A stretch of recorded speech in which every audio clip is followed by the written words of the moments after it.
정비서님, 저 남자 좀 쫓아가 주세요.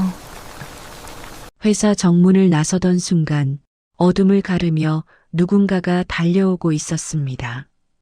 등에 한 사람을 업고 숨이 끊어질 듯 뛰고 있는 남자. 빗속에서도 그 모습은 너무 선명했습니다. 그 등이 저에게 세상에서 가장 소중한 사람, 아저씨의 몸을 붙잡고 있었습니다. 순간 제 심장이 이상하게 무너졌습니다. 두려움 때문만이 아니라 그 남자의 눈빛에 담긴 절박함 때문이었습니다. 저는 한 발짝도 움직이지 못한 채 그 장면을 바라보고 있었습니다. 그날 밤 그 남자와의 인연이 저를 어디로 데려갈지 저는 아직 알지 못했습니다. 하지만 그 순간이 모든 시작이었습니다. 폭우 속에서 그 남자가 아저씨를 업고 달리는 장면은 하루가 지나도 제 머릿속에서 사라지지 않았습니다. 긴 회의도 수십 개의 보고서도 전화기 너머의 사람들도 그날의 장면을 지우지는 못했습니다. 업무는 그대로 흐르고 있었지만 제 마음은 늘 그 밤 그 폭우 속에 멈춰 서 있었습니다. 아저씨가 쓰러져 있었다는 사실 자체가 저를 크게 흔들었습니다. 그분은 제게 단 한 명의 안전한 존재였기 때문에 제가 버텨온 버팀목의 중심이 흔들렸다는 것만으로도 제 감정은 쉽게 정리되지 않았습니다. 그런데 그 위에 전혀 모르는 한 남자의 절박한 얼굴이 겹쳐져 감정은 더 복잡해졌습니다. 그 남자는 자신과 아무 상관없는 사람을 그렇게 끝까지 업고 달릴 이유가 없었습니다. 살려고 쥐어짜는 사람의 몸짓은 거짓이 없었습니다. 그 진심이 너무 선명해서 그게 오히려 저를 더 괴롭혔습니다. 아저씨를 지키는 건 제 역할이라고 생각해 왔는데 정작 그 역할을 지킨 사람은 제가 아니었기 때문입니다. 고마움과 미안함, 그리고 설명하기 어려운 감정들이 서로 뒤섞여 제 마음을 조용히 흔들었습니다. 병원에 가야겠다는 생각은 아침부터 들었지만 발걸음을 옮기기까지 오래 걸렸습니다. 책임감과 현실 사이에서 늘 제 감정을 뒤로 밀어두는 습관 때문이었습니다. 하지만 오후가 깊어질수록 병원으로 향하는 게 당연하다는 생각이 차츰 제 결심을 압도했습니다. 저는 비서실장에게 짧게 말했습니다. 병원 다녀올게요. 그 말만으로 제 감정 상태를 들켰을지도 모르지만 더 설명할 필요는 없었습니다. 저는 이미 결정을 내린 상태였으니까요. 병원 앞에 도착했을 때 차 문을 열며 깊게 숨을 들이마셨습니다. 평소라면 차갑고 침착하게 내리려 했겠지만 오늘만큼은 마음이 쉽게 가라앉지 않았습니다. 복도는 늘 그렇듯 차분한 공기 안에서 조용한 움직임만이 들려왔습니다. 저는 병실 문을 향해 걸어가다 잠시 발걸음을 멈췄습니다. 마음이 준비되지 않았던 건 아니지만 오랜 기억들이 한꺼번에 떠올라 잠시 숨이 막혔기 때문입니다. 아저씨는 어린 시절 제 손을 붙잡아준 사람이었습니다. 저를 불쌍하게 보지 않았고 저를 가엾다고 말하지 않았습니다. 그저 옆에 있어주고 하루를 무사히 넘어갈 수 있게 지켜준 사람이었습니다. 그런 사람을 제 눈으로 쓰러진 상태로 본 건 그날 밤이 처음이었습니다. 병실 문을 열었을 때 아저씨는 여전히 조용히 누워 계셨습니다. 표정은 조금 편안해 보였지만 여전히 의식이 돌아오지 않은 상태였습니다. 그 모습을 보는 순간 마음속이 천천히 일렁였습니다. 침대 곁으로 다가가 손등을 잡았습니다. 차갑지도 따뜻하지도 않은 온도가 이상하게 마음을 아프게 했습니다. 힘없이 누워있는 모습이 제가 기억하는 아저씨와 너무 달랐기 때문입니다. 아저씨, 저 왔어요. 나지막이 말했지만 그 목소리에 담긴 떨림은 숨기지 못했습니다. 그때였습니다. 복도 반대편에서 누군가의 발걸음이 다가오는 소리가 들렸습니다. 아주 조용하고 천천히, 그런데 묘하게 무겁게 다가오는 발걸음. 문틈으로 고개를 들었을 때 제가 찾던 사람, 그날의 그 남자가 조용히 걸어오고 있었습니다.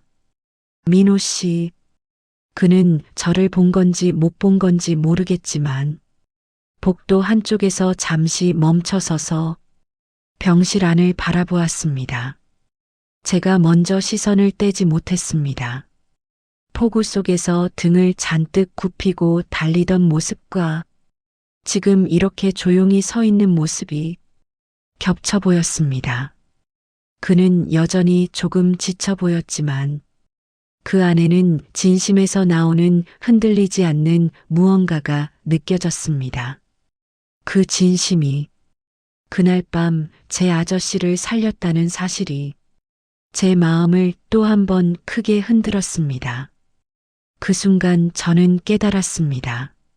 제가 이 병원에 온 이유가 아저씨 걱정뿐만은 아니라는 것을. 저는 그 사람을 다시 보고 싶었습니다. 감사를 전하고 싶어서였을까요? 그날의 충격을 정리하고 싶어서였을까요? 아니면 그날 밤 느꼈던 감정의 정체를 확인하고 싶어서였을까요?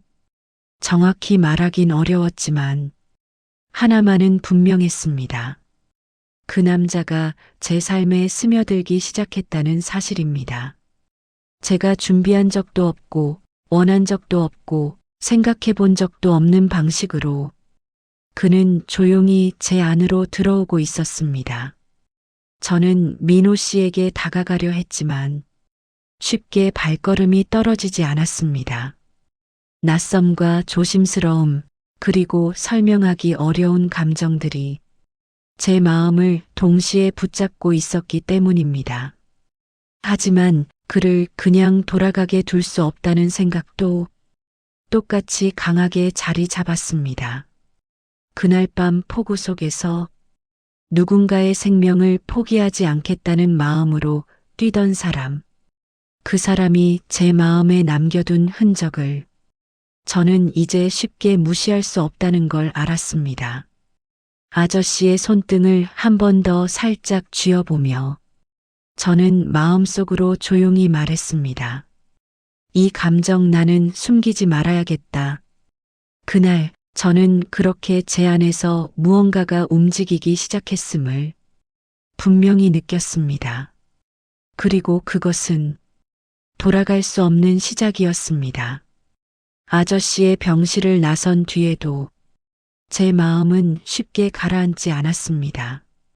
복도를 걸어 나오면서도 계속해서 뒤를 돌아보고 싶은 충동을 느꼈습니다. 아저씨의 손등 온도가 아직도 제 손끝에 남아 있었기 때문입니다. 병원 문을 나올 때쯤에는 강한 바람이 불었고 저는 방문 손잡이를 잡은 채 잠시 서 있었습니다. 이 감정이 어디서 오는 건지, 왜 이렇게까지 흔들리는 건지 당장 말로 정리할 수 없었습니다. 차에 타고 문을 닫는 순간 그제야 병원 냄새와 긴장된 공기가 서서히 멀어지는 느낌이 들었습니다. 하지만 마음은 여전히 아저씨 병실에 붙들려 있었습니다. 다음 날 아침 출근하자마자 비서실장님이 제게 조심스레 다가왔습니다. 환자분께서는 밤새 안정을 찾으셨다고 합니다. 그 말 하나가 마음 깊은 곳을 살짝 만져주듯 내려앉았습니다. 안도의 숨을 쉬는 데까지 조금 시간이 걸렸습니다. 하지만 이어진 문장은 제 숨을 다시 멈추게 했습니다. 그리고 어제 그 남자분, 오늘도 새벽에 들르셨답니다. 순간 제 심장이 아주 조용하게 흔들렸습니다. 그 터치가 너무 가볍고 자연스러워서 오히려 더 크게 느껴졌습니다. 저는 고개를 든 채 비서실장님을 바라보았습니다. 새벽에요? 네, 간호사 말로는 잠깐 들러서 상태만 확인하고 물컵이랑 자리 주변을 정리하고 가셨다고 합니다.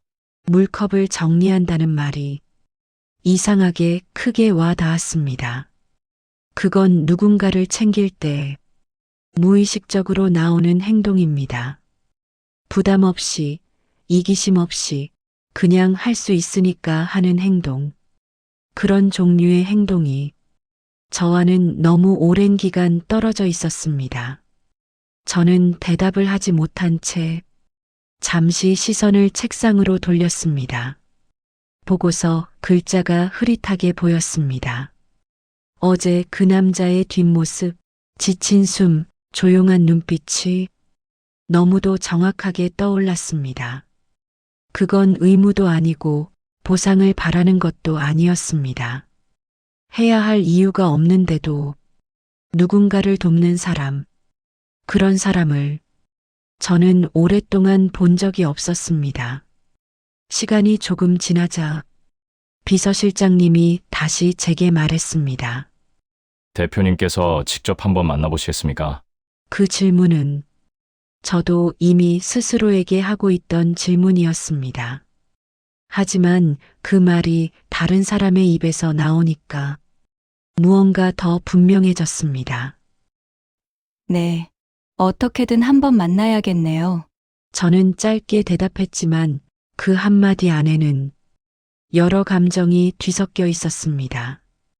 감사함, 미안함, 그리고 잘 설명되지 않는 관심. 그날 오전 내내 업무를 처리하면서도 생각은 같은 자리로 돌아왔습니다. 왜 그 사람은 아무 상관도 없는 사람을 위해 그렇게까지 했을까? 그 질문은 단순히 호기심이 아니었습니다. 저는 그 이유가 궁금했고, 그 사람의 마음이 궁금했고, 그 마음이 어디에서 나오는 건지도 궁금했습니다. 오후가 되었을 때 다시 병원에서 연락이 왔습니다. 아저씨가 조금 의식을 찾았다는 소식이었습니다. 그 한 문장이 제 숨을 크게 흔들었습니다. 저는 서류를 덮고 바로 자리에서 일어났습니다. 병원 가겠습니다. 비서실장님이 차를 대기시키려 했지만 저는 고개를 저었습니다. 오늘은 제가 직접 운전할게요. 이상하게 그날은 혼자 가고 싶었습니다. 제 감정을 동시에 생각하고 정리할 수 있는 그런 조용한 시간이 필요했기 때문입니다. 병원에 도착했을 때 복도에는 잔잔한 기류가 흐르고 있었습니다. 저는 천천히 병실로 향하다가 문 앞에서 멈추었습니다. 그리고 그 순간 바로 복도 반대편에서 천천히 걸어오는 사람이 있었습니다. 민호 씨였습니다. 조용히 걷고 있었고 손에는 어디선가 사온 듯한 작은 종이컵 커피가 들려 있었습니다. 세수도 제대로 못한 듯한 얼굴, 하지만 시선은 흔들리지 않았습니다. 피곤한데도 예의 바른 사람처럼 보였습니다. 그가 제 앞을 지나가려던 순간 우리는 자연스럽게 눈이 마주쳤습니다. 정적? 아무 말도 없었지만 분명히 서로를 인지하고 있었습니다. 저는 먼저 고개를 살짝 숙이며 말했습니다. 어제 정말 감사합니다. 내 의지와 상관없이 목소리가 조금 떨린 것을 저도 바로 느꼈습니다. 그는 잠시 머뭇거리다 차분한 목소리로 대답했습니다. 아닙니다. 그냥 해야 할 일이었을 뿐이라서요. 그 말이 저를 더 흔들었습니다. 일처럼 의무처럼 말하지 않고 해야 하는 말도 받을 말도 아닌 듯 말하는 사람. 저는 단 몇 초 동안 그 사람을 다시 보게 되었습니다. 폭우 속에서 달리던 모습, 아저씨를 붙들던 손, 그리고 오늘처럼 지친 얼굴로도 병원을 향해 걷고 있는 모습, 그 모든 조각들이 제 마음 한가운데 서서히 이어지고 있었습니다. 그래도 고맙습니다. 그날 그 자리에 당신이 있어서. 말을 끝내고 나서야 이 말이 제게 얼마나 어려운 말이었는지 깨달았습니다. 저는 감사라는 단어를 일보다 먼저 꺼내본 적이 거의 없었기 때문입니다. 그는 잠시 시선을 피하다가 살짝 고개를 숙였습니다. 다행이네요. 계속 걱정됐습니다. 그 순간 제 심장이 가볍게 흔들렸습니다. 그는 제가 가족이라고 말하는 사람의 상태를 자신이 걱정했다는 사실을 그냥 아무렇지 않게 말했습니다.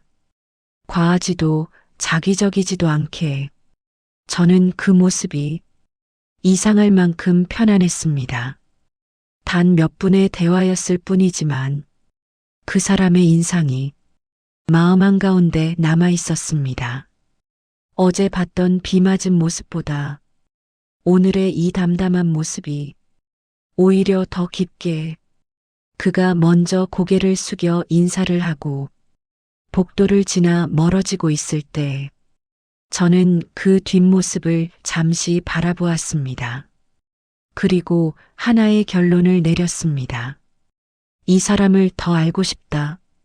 감사 때문인지 호기심 때문인지 아니면 그보다 깊은 감정인지 아직 확실히 말할 수는 없었습니다. 하지만 분명한 건 그 사람을 잘 모르고 지나가 버리는 게 너무 큰 손실처럼 느껴졌다는 겁니다. 아저씨 병실에 다시 들어갔을 때 저는 그의 손을 잡으며 속으로 조용히 말했습니다. 아저씨, 저에게 또 하나의 인연이 찾아온 것 같아요. 그리고 그 인연은 이미 제 마음을 흔들고 있었습니다. 아직 시작도 안 했는데 벌써 끝을 잃은 것처럼 설명하기 어려운 감정의 파도만이 제 안에서 천천히 번지고 있었습니다. 민호 씨와 짧게 인사를 나누고 난 뒤 그날 밤 저는 쉽게 잠들지 못했습니다. 대화라고 부르기에도 짧은 순간이었지만 그 몇 문장의 울림이 생각보다 오래 제 머릿속에 남아 있었습니다. 아저씨의 상태가 안정되었는데도 마음이 완전히 가라앉지 않은 이유가 무엇인지 계속해서 스스로에게 질문하게 됐습니다. 왜 그 사람의 말투가 이렇게 신경 쓰이지? 왜 그 사람의 표정이 생각나지? 평소에 저라면 어떤 감정인지 분석하고 정리하고 적당한 거리감을 만들고 잊어버리는 게 쉬웠습니다. 하지만 이번에는 그러지 못했습니다. 아저씨가 걱정돼서 그런 거라고 몇 번이나 합리화를 해보려 했습니다. 하지만 솔직히 말하자면 그것만으로 설명될 수 없는 감정이 분명히 있었습니다. 다음 날 저는 오전 일정을 빠르게 정리하고 점심 무렵 다시 병원으로 향했습니다.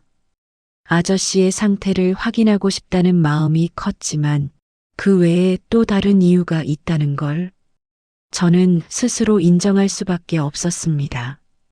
병원 복도에 들어섰을 때 조용한 분위기 속에서 누군가의 목소리가 아주 얇게 흘러나왔습니다. 오늘은 좀 괜찮아 보이시네요. 그 목소리를 듣는 순간 제 걸음이 아주 자연스럽게 멈췄습니다. 그 남자였습니다. 문틈으로 살짝 비친 모습, 민호 씨가 아저씨 곁 의자에 앉아 작게 말하고 있는 장면이 보였습니다. 뜨겁지도 과하지도 않은 목소리.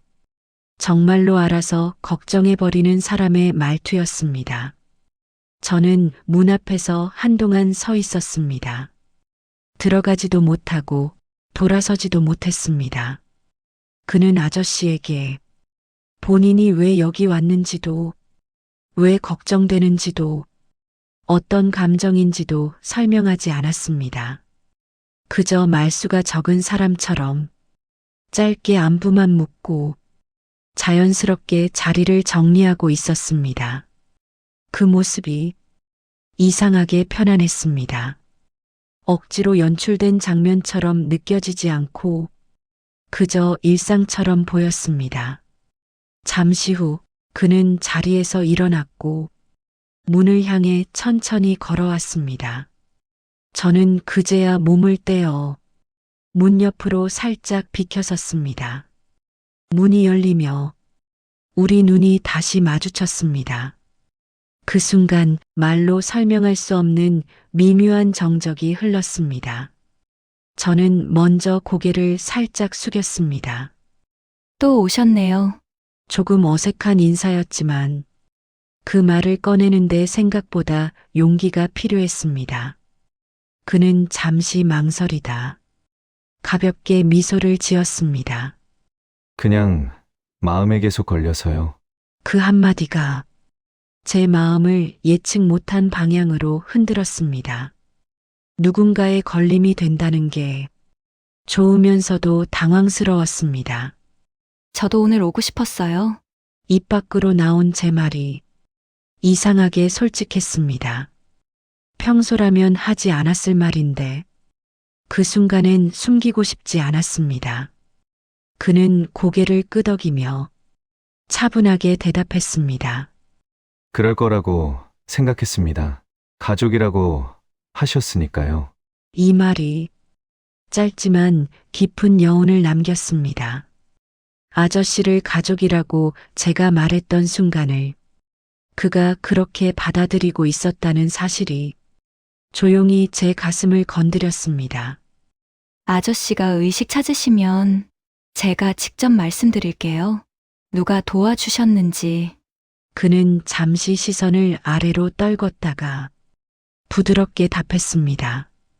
그냥 그렇게까지 안 하셔도 됩니다. 제가 한 건 아주 작은 거라서. 아주 작은 일? 그 말에 저는 고개를 들 수밖에 없었습니다. 작은 일이 아니었습니다. 저한테는요. 그는 제 말에 놀란 듯 잠깐 멈추더니 살짝 시선을 피했습니다.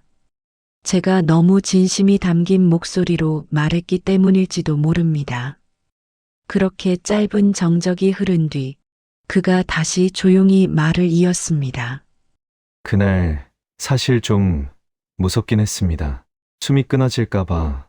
그 말이 제 마음에 깊게 들어왔습니다. 그날 밤 제가 느꼈던 공포를 그도 똑같이 느꼈다는 사실이 왠지 모르게 제 가슴을 조여왔습니다. 저는 짧게 숨을 들이마시며 말했습니다. 저도 무서웠어요. 그 순간 아저씨 얼굴이 보였을 때 그는 제 말을 처음부터 끝까지 부드럽게 들었습니다. 가볍게 대답하지도 않고 억지로 위로하려 하지도 않았습니다. 그저 듣고 있었습니다. 그런 태도가 이상하게 안정감을 줬습니다. 말을 해도 괜찮다는 느낌, 말을 해도 부담스럽지 않다는 느낌. 저는 그게 참 낯설었습니다. 그는 마지막으로 짧게 말했습니다. 의식 회복하시면 꼭 알려주세요. 그때 저한테는 중요한 날이었거든요. 중요한 날? 그 말은 뜻을 완전히 설명하지 않았지만 누구나 느낄 수 있는 진심이 담겨 있었습니다. 저는 고개를 끄덕였습니다. 알려드릴게요. 꼭. 그가 복도를 멀어져 가는 동안 저는 자리에서 한동안 움직이지 못했습니다. 왜인지 모르게 그 뒷모습이 오래 남았습니다. 병실 문을 다시 열어 들어가며 저는 아저씨의 조용한 숨결을 바라보았습니다.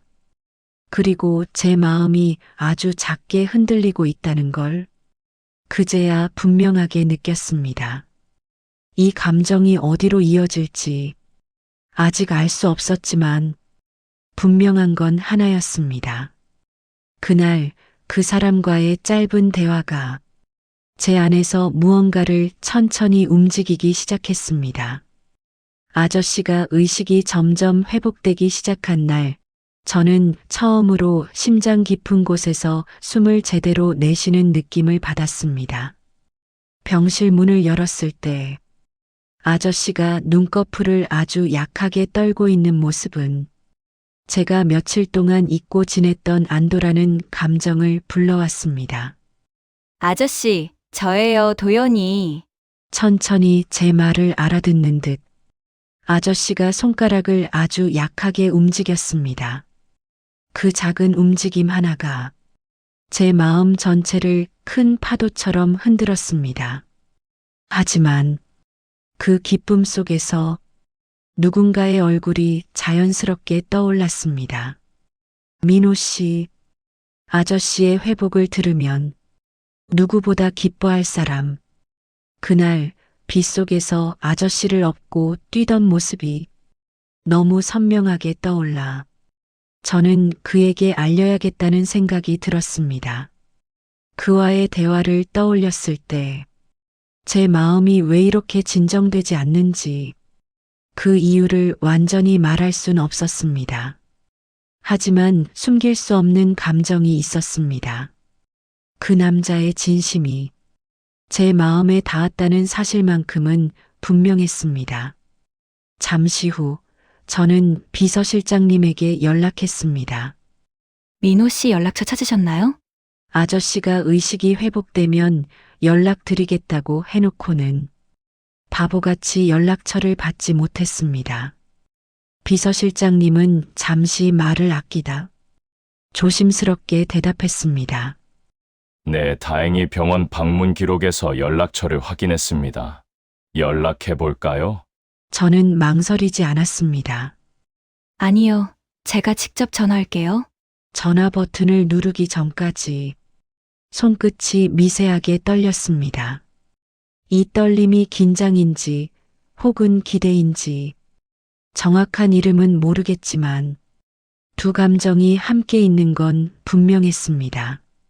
전화를 걸자 잠시 울림이 들린 뒤 그의 목소리가 조용히 들렸습니다. 여보세요? 그 순간 가슴이 아주 작게 흔들렸습니다. 어제 병원 복도에서 들었던 그 목소리, 조용하고 낮고 말을 꺼내기 전에 잠시 숨을 고르는 습관까지 그대로였습니다. 저 한도연입니다. 짧은 침묵이 흐른 뒤 그가 차분히 대답했습니다. 아, 네. 무슨 일이신가요? 저는 한 번 숨을 들이마시고 말했습니다. 아저씨께서 조금 의식이 돌아오셨어요. 그 말에 그의 목소리가 아주 조금 밝아졌습니다. 정말요? 다행이네요. 그렇게만 돼도 정말 다행입니다. 그 진심이 그대로 느껴졌습니다. 어떤 가식도 어떤 부담도 없이 그 말을 들었다는 사실 자체가 제 마음을 따뜻하게 만들었습니다. 혹시 시간 괜찮으시면 병원 들르실래요? 아저씨가 고마워하실 것 같아서요. 그는 잠시 머뭇거리다 대답했습니다. 네, 금방 갈게요. 전화를 끊은 뒤 저는 한동안 핸드폰을 내려놓지 못했습니다. 처음으로 그와의 만남을 제가 먼저 만든 순간이었습니다. 병실에서 아저씨 손등을 쥐고 기다리고 있을 때 문 여는 소리가 들렸습니다. 고개를 들자 그가 조용히 들어왔습니다. 민호 씨는 평소보다 조금 더 차분한 표정이었습니다. 병실 문턱을 넘는 순간 말없이 고개를 숙여 아저씨를 향해 인사를 했고 저는 그 모습을 바라보며 마음이 이상하게 따뜻해졌습니다. 그는 아저씨 곁에 다가와 조용히 인사를 전했습니다. 아저씨, 어제보다 좋아지셨다니 다행입니다. 그 말투는 아저씨에게도 저에게도 그리고 자신에게도 솔직한 사람의 말이었습니다. 무겁지 않고 가볍지도 않았습니다. 그저 진심이었습니다. 아저씨는 말은 못했지만 민호 씨의 목소리를 듣는 순간 손가락이 살짝 움직였습니다. 그 작은 움직임을 본 민호 씨는 살짝 미소를 지었습니다.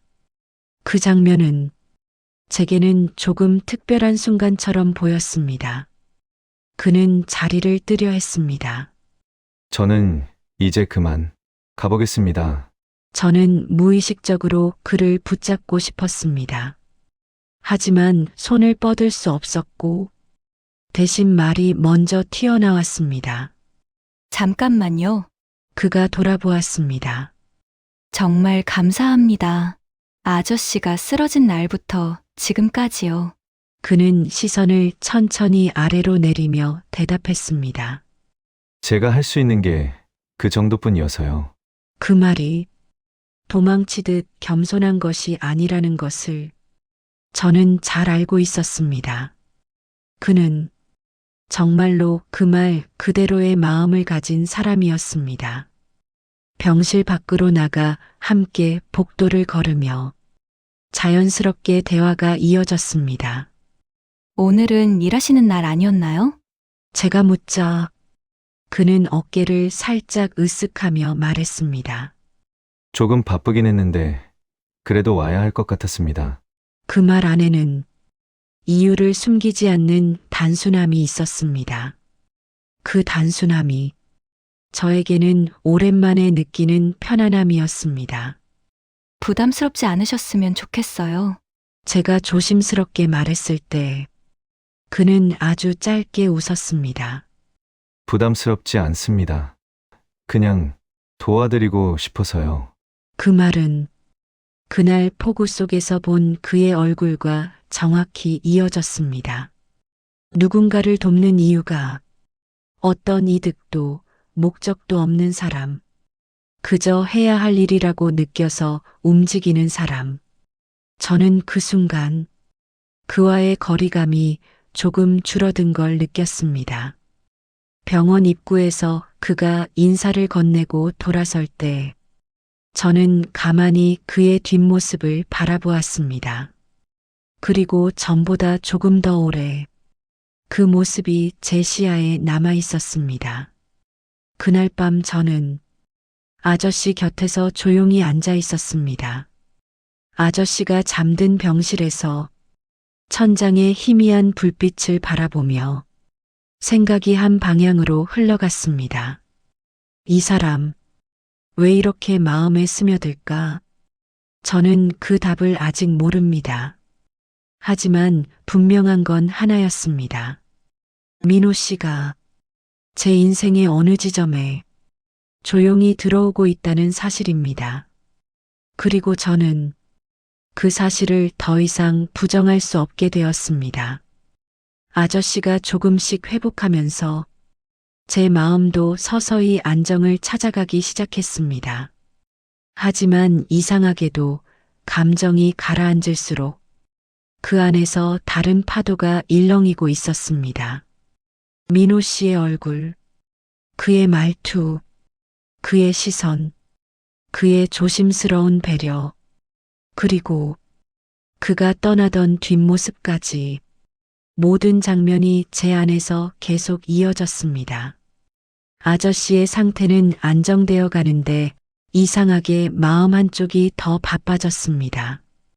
아저씨 걱정이 덜해졌기 때문일까요? 아니면 그 빈자리를 다른 감정이 차지하고 있기 때문일까요?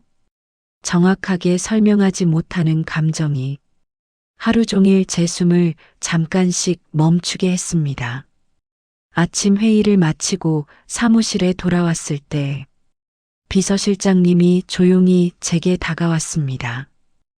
대표님, 오늘 병원 일정은 저는 조금 빠르게 대답했습니다. 점심 이후에 가겠습니다.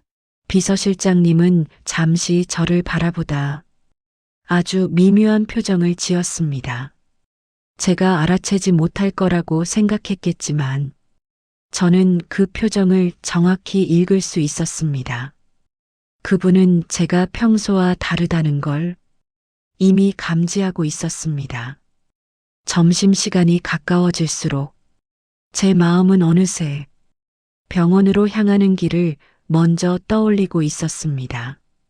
아저씨를 보러 가는 마음도 컸지만 그 외의 감정도 분명히 있었습니다. 병원으로 들어서는 순간 복도의 공기가 묘하게 익숙해졌다는 걸 깨달았습니다. 며칠 사이에 그렇게 된 것이 조금 이상하게 느껴질 정도로 말입니다.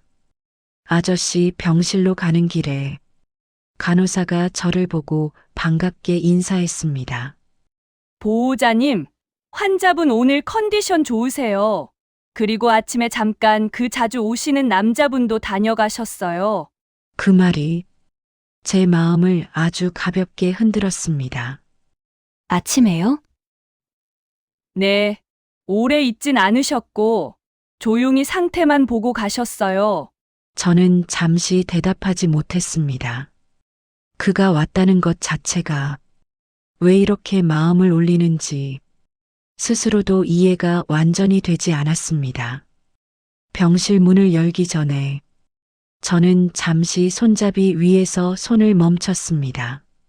아저씨보다 먼저 민호 씨의 얼굴이 떠오른 제 마음이 조금 당황스러웠습니다. 병실에 들어가자 아저씨는 눈을 조금 더 편하게 뜨고 계셨고 저를 알아보는 듯 천천히 눈을 굴리셨습니다. 아저씨, 저 왔어요. 저는 가만히 손등을 잡았습니다. 아저씨는 힘이 없었지만 분명히 제 손을 알아보는 듯 손가락을 살짝 움직였습니다. 그 작은 움직임이 저에게는 하루 중 가장 따뜻한 순간이었습니다. 아저씨와 짧은 시간을 보내고 복도로 나왔을 때 병원 밖에서 익숙한 모습이 보였습니다. 민호 씨였습니다. 그는 병원 편의점에서 물을 사서 나오며 검은 재킷 자락을 정리하고 있었습니다. 저는 순간 걸음을 멈출 뻔했습니다. 그도 저를 보자 조용히 고개를 숙였습니다. 오셨네요. 짧은 문장인데 그 안에 담긴 반가움이 자연스럽게 느껴졌습니다. 아저씨 상태가 좋아져서요. 그냥 직접 보고 싶었어요. 제가 말하자 그는 아주 작은 미소를 지었습니다. 다행입니다. 걱정 많이 했습니다. 저는 그 말에서 저를 향한 감정이 아니라 아저씨를 향한 순수한 마음이 들렸습니다. 그 마음이 저를 또 흔들었습니다. 아침에도 오셨다면서요. 제가 조금 조심스럽게 말하자 그는 어색하게 웃으며 대답했습니다. 네, 오래 있진 않았습니다. 그냥 마음이 가서. 그 말이 너무 간단해서 오히려 더 깊었습니다. 저는 잠시 그를 바라보며 문득 이런 생각이 들었습니다. 저 사람은 누군가를 돕는 것에 이유를 만들지 않는 사람이다. 저는 그런 사람이 참 낯설었습니다. 그렇지만 이상하게 끌렸습니다. 잠시 침묵이 흐르고 저는 입을 열었습니다. 혹시 잠깐 산책하실래요? 병원 밖에 작은 정원이 있더라고요. 저도 놀랄 정도로 자연스러운 제안이었습니다. 그는 조금 당황한 듯 눈을 깜빡이다가 고개를 끄덕였습니다. 네, 괜찮습니다. 병원 정원 쪽으로 걸어가면서 우리는 특별히 아무 말도 하지 않았습니다. 그런데 그 침묵이 전혀 불편하지 않았습니다. 오히려 잔잔한 바람처럼 편안하게 느껴졌습니다. 정원 벤치에 앉자 그가 먼저 말했습니다. 대표님은 많이 힘드셨죠? 그 질문이 제 마음을 아주 조용히 건드렸습니다. 저는 잠시 고개를 숙였습니다. 힘들었죠? 아저씨가 제게 어떤 분인지 말로 설명이 안 돼요. 그는 제 말을 끝까지 집중해서 들었습니다. 조언도 위로도 하지 않고 그저 듣고 있었습니다. 이 사람이 사람을 대하는 방식은 정말 이상하게도 마음을 편하게 했습니다. 그런데 제가 조용히 말을 이었습니다. 이렇게 누군가와 병원에 앉아 있는 게 이상하게 덜 힘드네요. 그는 천천히 숨을 들이마셨습니다. 저는 대표님이 혼자 아니었으면 좋겠다는 생각을 조금 했습니다. 그 말이 제 심장을 아주 깊게 건드렸습니다. 너무 직설적이지도 않고 그렇다고 가볍지도 않게 자연스럽게 제 마음속으로 스며들었습니다. 저는 잠시 그를 바라보았습니다. 그의 눈빛은 어렵지 않았고 제 감정을 조심스레 건드리려는 의도 같은 것도 없었습니다. 그저 솔직한 마음을 담은 사람이었습니다. 그 순간 저는 아주 조용하게 하나의 사실을 받아들였습니다.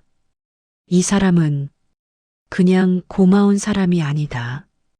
우리 사이에는 이미 아주 작은 온기가 생기기 시작했고 그 온기는 제가 원하지 않아도 조용히 퍼져나가고 있었습니다.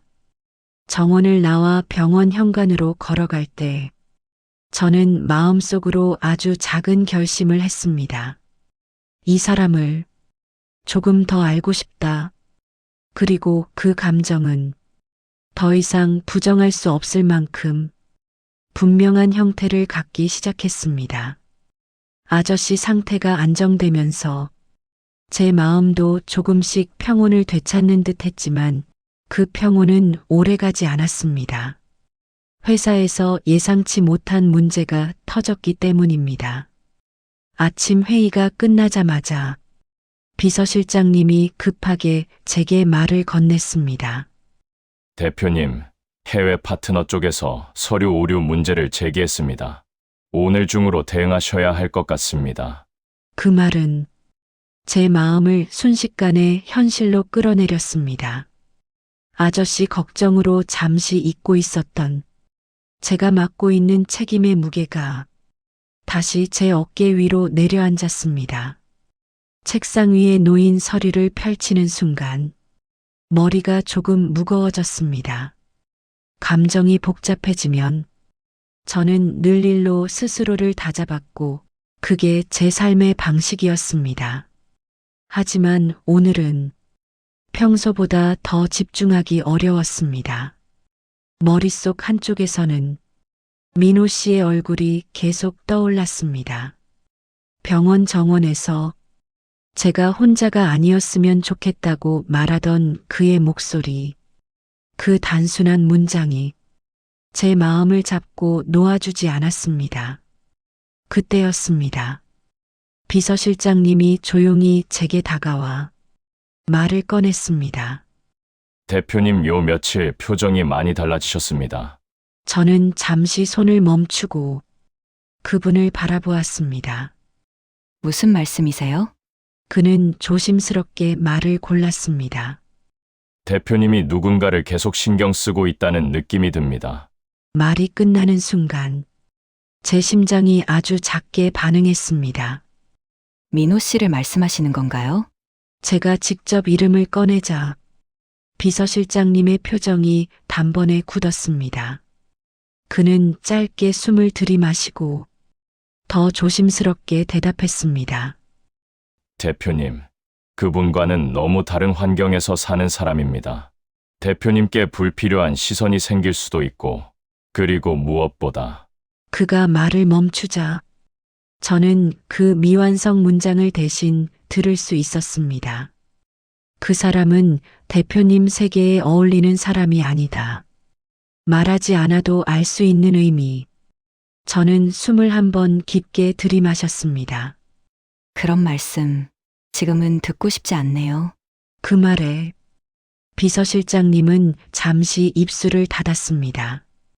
하지만 그의 눈빛 속에는 명확한 우려가 담겨 있었습니다. 그날 오후 병원으로 향하는 길은 평소보다 더 조용하고 긴장된 느낌이었습니다. 아저씨의 상태를 확인하고 싶은 마음도 있었지만 그보다는 다른 생각이 제 마음을 더 무겁게 하고 있었습니다. 병원에 도착했을 때 정원 근처에서 민호 씨가 작은 종이컵 커피를 들고 서 있었습니다. 그는 저를 보자 살짝 미소를 지었습니다. 오늘도 오셨네요. 그 말투는 평소와 같았지만 저는 그 안에서 평소와 다른 미묘한 기류를 느꼈습니다. 일이 많았을 텐데 괜찮으셨어요? 그는 잠시 망설이다 대답했습니다. 괜찮았습니다. 아저씨 걱정도 되고 그냥 와야 할 것 같아서요. 그 말은 여전히 진심이었지만 오늘은 그 안에 어떤 망설임 같은 것이 담겨 있었습니다. 저는 그 이유를 자연스럽게 느낄 수 있었습니다. 혹시 누가 뭐라고 했나요? 제가 조심스레 묻자 그는 천천히 시선을 떨구었습니다. 아니요. 그렇지는 않은데 제가 이 병원에서 대표님과 함께 있는 게 괜히 민폐일까봐 그런 생각이 조금 들었습니다. 그 한 문장이 왜 이렇게 마음을 아프게 하는지 그 순간 정확히 알 수 있었습니다. 그는 제 곁에 서 있는 게 부담이 될까봐 조심스러워하고 있었습니다. 저와 함께 있는 것이 누군가에게 이상하게 보일까 걱정하고 있었습니다. 그 걱정을 하게 만든 사람이 아마도 비서실장님일 것이라는 사실은 말하지 않아도 분명했습니다. 저는 그의 손에 든 종이컵을 바라보다 조용히 말했습니다. 저한테는 민호 씨가 부담이 아니에요. 그는 고개를 들었습니다.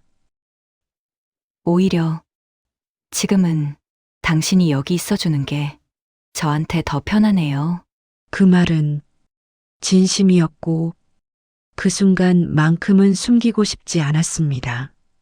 그는 눈앞에서 조용히 숨을 들이마셨습니다. 그의 눈빛이 살짝 흔들렸습니다. 그렇게 말해주셔서 감사합니다.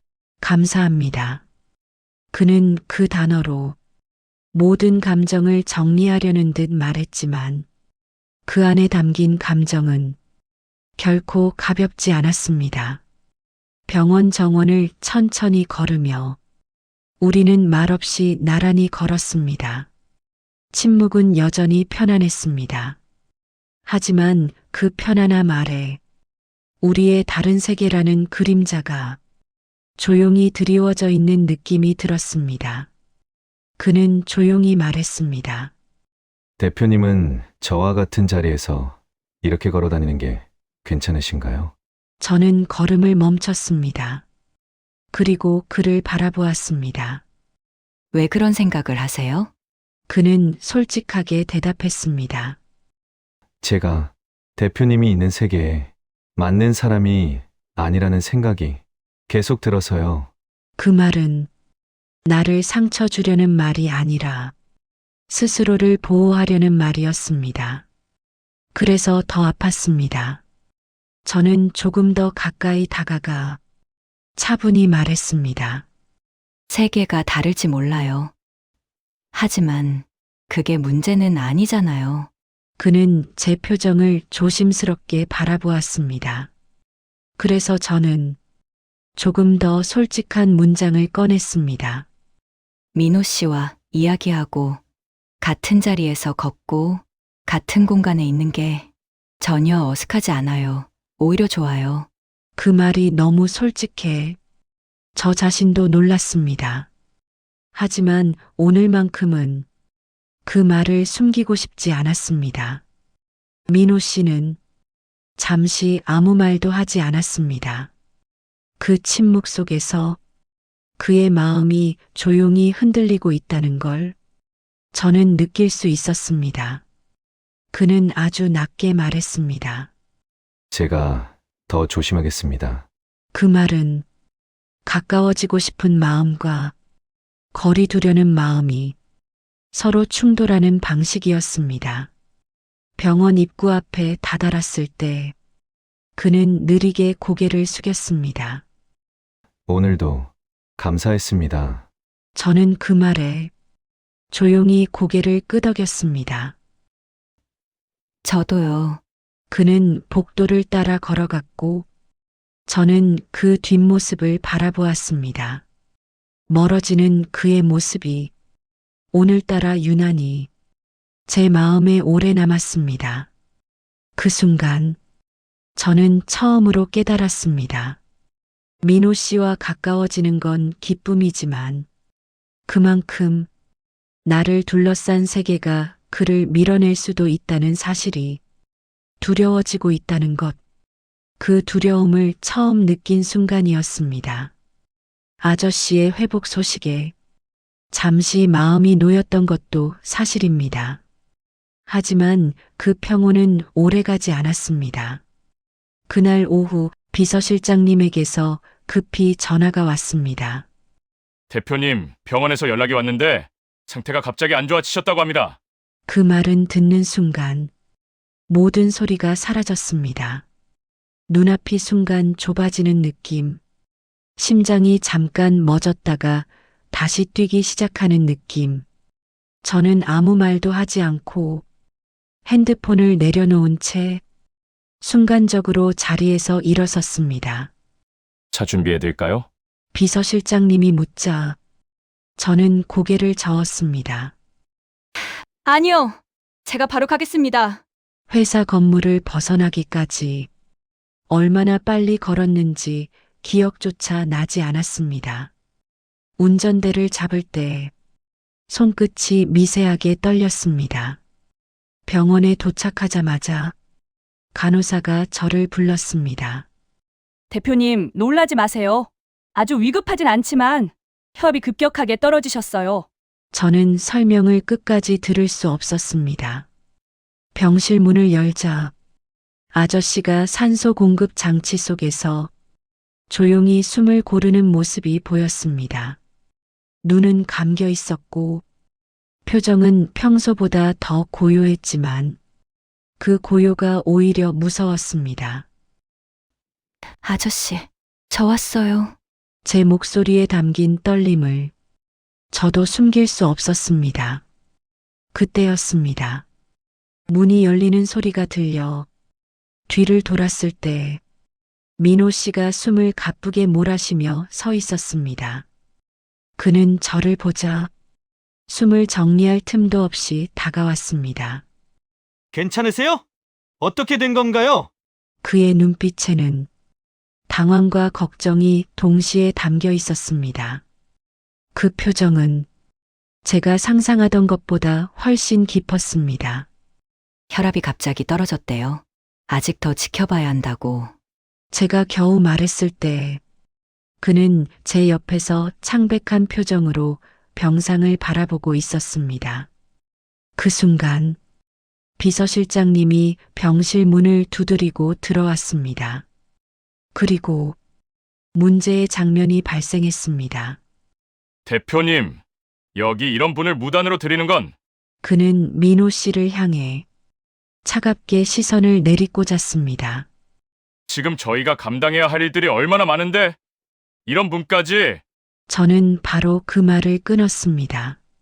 비서실장님, 제 목소리는 저도 예상 못한 정도로 단단했습니다. 말씀 조심하세요. 잠시 정적이 흘렀습니다.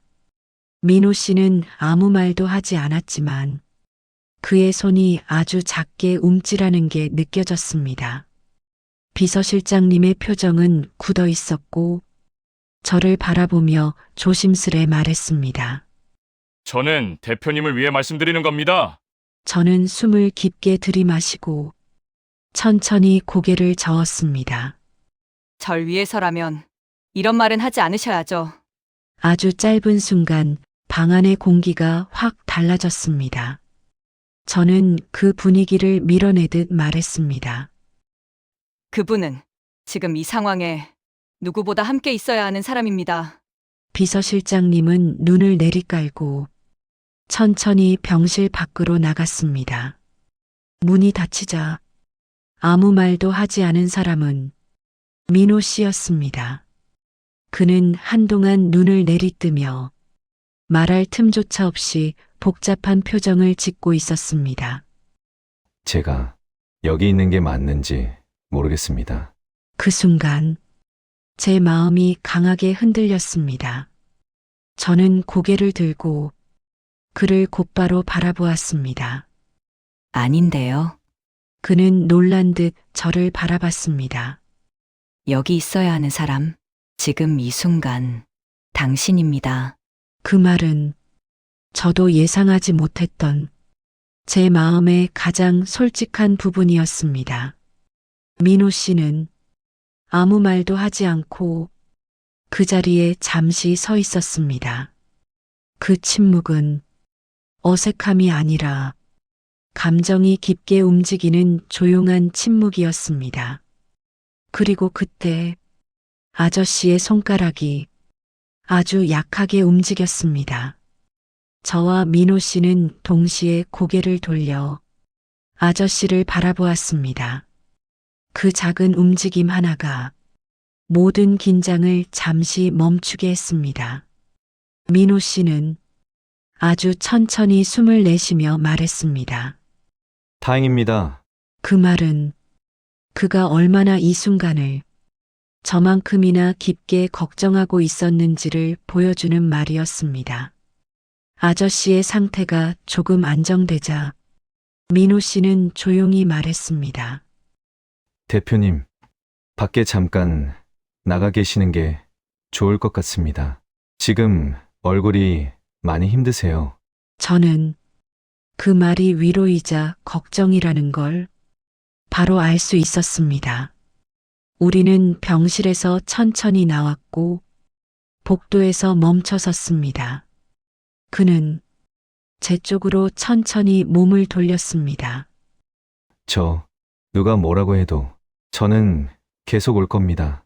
그 말은 단순한 약속이 아니라 그가 어떤 선택을 한 건지 보여주는 말이었다.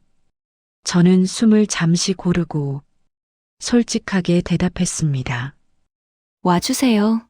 누가 뭐라고 해도. 그 순간 저와 그의 눈빛이 조용하게 얽혔습니다. 말하지 못한 감정들이 일순간 공기 중에 스며들었습니다. 그건 분명 우리 둘 다 느끼고 있는 변화였습니다. 이 관계가 이제 되돌릴 수 없는 곳으로 움직이기 시작했다는 것을 깨달았습니다. 아저씨의 상태가 다시 안정되었다는 소식을 들었을 때 저는 마음속에서 얼어붙어 있던 무언가가 조금씩 풀리는 걸 느꼈습니다.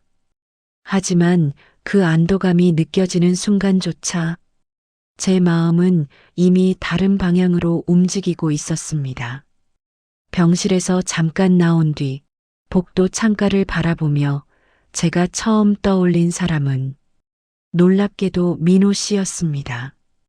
저는 그 사실이 왜 이토록 깊게 파고드는지 스스로도 명확히 설명할 수 없었습니다.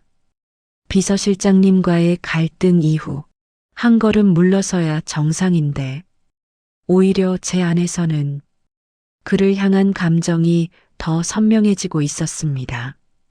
왜 이 사람일까?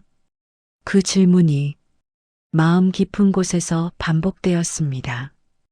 감정의 이름을 붙이기엔 아직 이르지만 분명한 것은 하나였습니다. 저는 더 이상 이 감정을 밀어내지 못하고 있었습니다. 잠시 후 병원 밖에서 짧게 바람을 쐬고 있을 때 민호 씨가 조용히 다가왔습니다. 괜찮으세요? 그 한마디에 가슴이 이상하게 진정되는 느낌이 들었습니다. 조금 괜찮아졌어요? 아저씨가 다시 안정됐다고 하니까 제가 말하자 그는 짧게 숨을 들이마셨습니다. 정말 다행입니다. 그 말은 그저 상식적인 말이 아니라 그의 마음에서 자연스럽게 흘러나온 진심이었습니다. 그와 잠시 둘만의 시간이 흐르고 있었고 그 순간이 이상하게 편안했습니다. 그런데 그 평온은 오래가지 않았습니다. 비서실장님에게서 전화가 왔습니다. 단호하고 신중한 목소리였습니다. 대표님, 오늘 저녁에 긴급 미팅이 잡혀 있습니다. 해외 파트너가 직접 들어오겠다고 했습니다.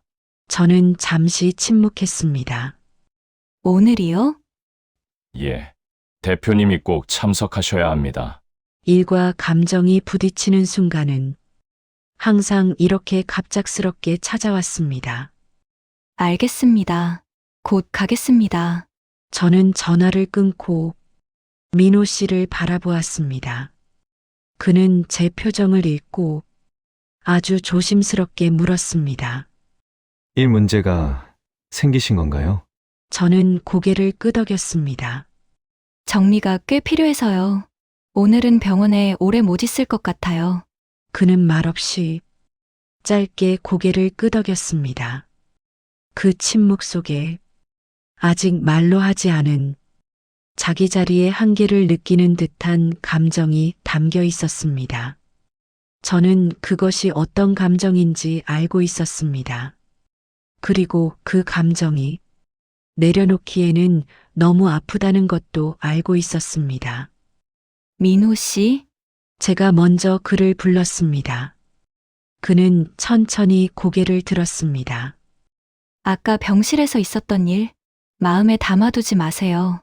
잠시 망설였지만 저는 솔직하게 말을 이어갔습니다. 당신이 불편하거나 민폐라고 느낄 이유 전혀 없어요. 그는 잠시 눈을 내리깔았습니다. 그리고 아주 낮게 대답했습니다. 그렇게 말해 주셔도 제가 괜찮다는 확신이 들진 않습니다. 그 말이 날카롭게 제 마음을 건드렸습니다. 왜요? 그는 숨을 들이마시며 고백하듯 말했습니다. 제가 대표님 세계에서 어디에 서 있는 사람인지 모르겠어서요. 그 문장은 마치 제 심장 한가운데를 그대로 찌르는 것 같았습니다. 저는 그 말을 그대로 듣고 아무 말 없이 그를 바라봤습니다. 그러다 아주 천천히 조심스럽게 말했습니다. 지금 제 옆에 서 있는 것만으로 충분해요. 그는 눈을 크게 뜨며 저를 바라봤습니다. 그 짧은 순간 둘 사이의 공기가 완전히 달라졌습니다.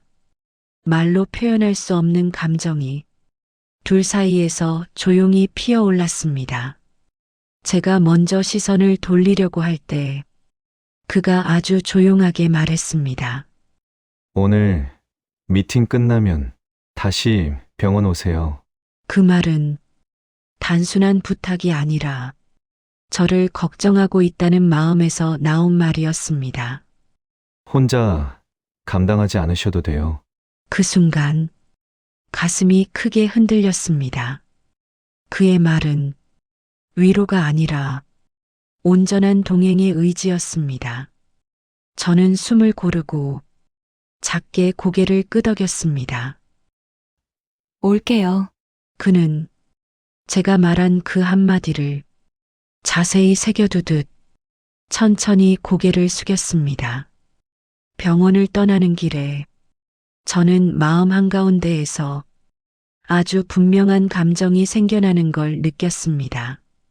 일과 책임, 사람들의 시선, 세상의 차이, 그 모든 것보다 더 강하게 저를 움직이는 무언가가 있었습니다. 그 사람이 내 안으로 들어오기 시작했다. 그리고 저는 더 이상 그 감정을 부정할 수 없었습니다. 저녁 미팅을 마치는데 예상보다 오래 걸렸습니다. 회의가 끝났을 때는 밤 공기가 차갑게 내려앉아 있었고 머릿속은 하루 종일 억눌렀던 감정들로 가득해져 있었습니다. 약속대로 저는 다시 병원으로 향했습니다. 도로 위 헤드라이트들이 길게 늘어지는 걸 보며 문득 그가 말했던 문장이 떠올랐습니다. 혼자 감당하지 않으셔도 돼요. 그 말이 왜 이렇게 오래 울리는지 그제야 조금 알 것 같았습니다. 병원에 도착했을 때 바깥 의자에 앉아 있는 그의 모습이 보였습니다. 등을 곧게 세운 채 조용히 앉아 있는 모습이 이상하게 따뜻하게 느껴졌습니다. 그는 제가 다가오자 일어났습니다. 오셨네요. 그 말은 마치 누군가를 오래 기다린 사람의 말처럼 들렸습니다. 네, 올게요. 라고 했으니까. 제 말이 끝나기도 전에 그의 표정이 아주 조용히 풀렸습니다. 불안과 조심스러움 사이 어딘가에 있던 표정이 안도에 가까운 표정으로 바뀌었습니다. 우리는 병실 문 앞에서 나란히 섰지만 들어가지 않았습니다. 아저씨는 안정된 호흡으로 깊이 잠들어 있었고 지켜볼 이유도 불안해할 이유도 없었습니다. 그럼에도 둘 다 떠나지 않았습니다. 대표님, 그가 조용히 제 이름을 불렀습니다. 저는 천천히 그를 바라봤습니다. 저 오늘 대표님이 저를 감싸주셨을 때 그게 마음에 오래 남을 것 같습니다. 그의 눈빛에는 당황도 미안함도 망설임도 없었습니다. 오직 진심만 있었습니다. 저는 숨을 들이마시며 말했습니다. 저도요. 당신이 여기 있어준 게 힘이 됐어요. 그는 천천히 아주 조심스럽게 고개를 끄덕였습니다. 그리고 말했습니다. 그럼 앞으로도 계속 있어도 될까요?